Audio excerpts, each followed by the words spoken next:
In 1908, this monument was commissioned and designed by sculptor Frederick MacMonnies with the assistance of architect Thomas Hastings.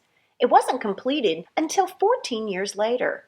Everyone predicted the cost would be $60,000, but it ended up costing $300,000, which was a lot of money back then.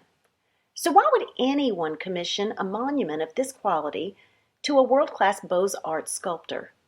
Because if you ask any real historian, they'll tell you the Battle of Princeton was the turning point of the Revolutionary War. You'll recognize George Washington on his famous white horse, reminiscent of the famous portraits you've already seen of him. He's bold, strong, courageous. He leaves no doubt who is in charge.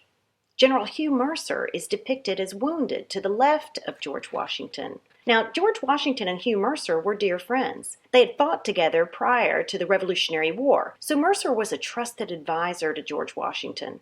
Some even speculate he was a strategist to suggest the crossing of the Delaware, which led to the first American victory during the Revolutionary War. General Hugh Mercer was a physician and even treated George Washington's mother, Mary.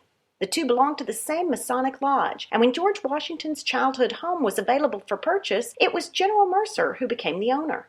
On January 3rd in 1777, General Hugh Mercer was at the Battle of Princeton under George Washington's command. Within 15 minutes of the battle, General Hugh Mercer was surrounded by the British, but he refused to surrender and was bayoneted 7 times and left for dead.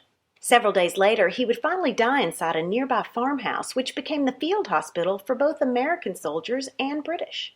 He was treated by Benjamin Rush, but he died 9 days later. In honor of his heroism, we are named Mercer County. On your way out of town, be sure to visit the battlefield and check out the markers on the site, which will give you more details regarding that battle.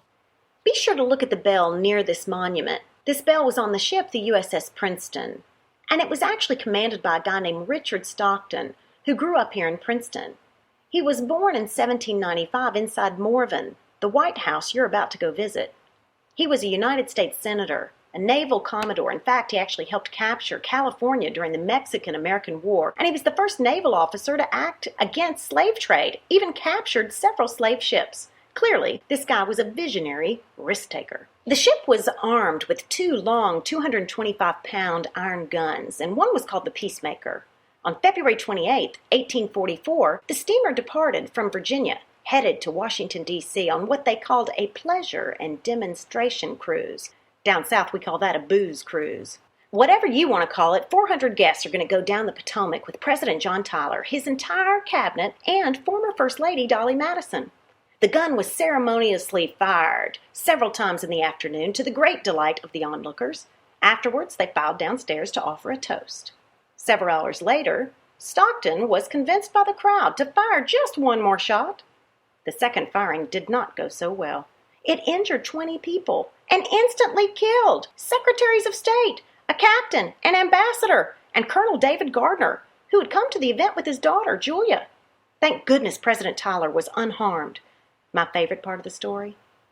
The death of Colonel Gardner had a devastating effect on his daughter, Julia. When she found out her daddy was dead, she fainted and was carried to safety by President Tyler himself. She later recovered from her grief and married President Tyler and became a First Lady. I don't know any couple that doesn't get asked how they met, and I do kind of wonder if they told the real story.